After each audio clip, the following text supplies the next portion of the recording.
Hi friends, welcome to our channel. ఏపీలో pensions పై అయితే ఈ రోజు అయితే కీలక నిర్ణయం అయితే తీసుకోవడం జరిగింది. దీనికి సంబంధించి వివరాలు అయితే పూర్తిగా అనేది అయితే తెలుసుకుందాము.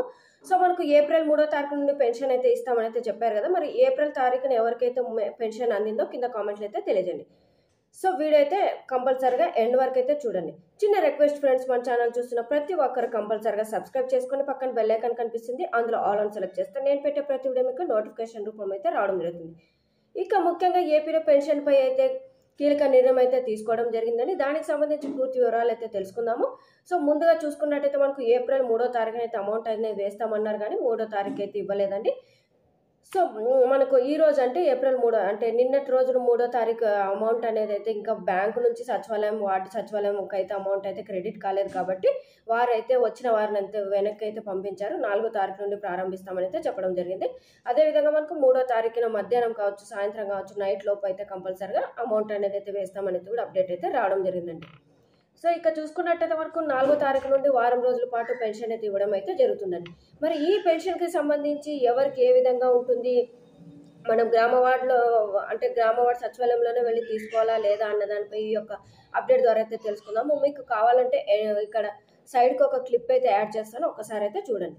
సో ఏపీ పెన్షన్ల పంపిణీపై ప్రభుత్వం అయితే కీలక ఆదేశాలు అయితే జారీ చేసిందండి. సో ఎక్కువగా అనారోగ్య సమస్యలు ఉన్న వారికి మరియు వృద్ధులకు, వికలాంగులకు ఇంటి వద్దే పెన్షన్ ఇవ్వాలని అయితే నిర్ణయించింది. సో ఈ విభాగాలు చూసుకున్నట్టయితే పెన్షన్దారులకు సచివాలయాలకు రానవసరం అయితే లేదని అయితే స్పష్టమైతే చేసిందండి. అంటే వృద్ధులు, మనకు వికలాంగులు ఉంటారు కదా, సో వారికి అయితే ఇంటి వద్దన పెన్షన్ అయితే అందిస్తామని కూడా చెప్పడం జరిగిందండి. సో ఇందుకు సంబంధించిన కార్యాచరణ రూపొందించాలని అయితే కలెక్టర్లను అయితే కోరడం జరిగింది. సో ఎండలు దృష్టి అయితే ఉంచుకొని ఉదయం 7 గంటల నుంచి అయితే కూడా గ్రామ వార్డు సచివాలయంలో అయితే కూడా పెన్షన్ పంపిణీ ప్రారంభించాలని అయితే కూడా ఆదేశాలు అయితే ఇవ్వడం జరిగిందండి. సో ఇది ఇప్పుడిప్పుడే లేటెస్ట్గా అప్డేట్ అయితే రావడం జరిగిందండి.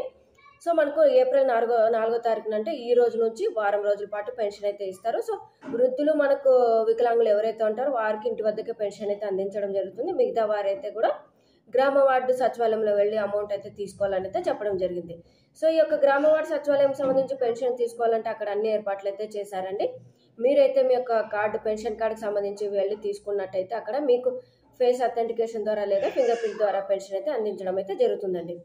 సో ఇదండి లేటెస్ట్ అప్డేట్. ఇది గుడ్ న్యూస్ అనే చెప్పుకోవచ్చు. మనకు ప్రతిసారి అంటే వాలంటీర్స్ వచ్చి ఇవ్వడం ద్వారా మనకు అలవాటు అయిపోయింది కాబట్టి ఇప్పుడు కాస్త ఇబ్బందిగా అయిపోయింది. సో ఈ నేపథ్యంలో ఈ యొక్క నిర్ణయం అయితే తీసుకోవడం జరిగింది ప్రభుత్వం అనేది. సో వృద్ధులకు, వికలాంగులకు ఇంటి వద్దనే పెన్షన్ అయితే ఇస్తారు. మిగతా వారు అంటే ఒంటరి మహిళలు ఎవరైనా కూడా అంటే వాళ్ళకి అంటే నడిచే వాళ్ళు ఉంటే కనుక కంపల్సరీగా వారైతే కూడా గ్రామ వార్డు సచివాలయంలో వెళ్ళైతే తీసుకోవాలని అయితే కూడా చెప్పడం జరిగింది. సో ఇదండి లేటెస్ట్ అప్డేట్. పెన్షన్ పై మీ అభిప్రాయం అనేది అయితే కింద కామెంట్లు అయితే తెలియజేయండి. సో మీకు వీడియో నచ్చినట్టయితే వీడియో అనేది కంపల్సరీగా లైక్ చేయండి. అలాగే సబ్స్క్రైబ్ కూడా చేసుకొని పక్కన బెల్ ఐకాన్ కనిపిస్తుంది, అందులో ఆల్ ఆన్ సెలెక్ట్ చేస్తే నేను పెట్టే ప్రతి వీడియో మీకు నోటిఫికేషన్ రూపం అయితే రావడం జరుగుతుంది. థ్యాంక్ యూ అండి.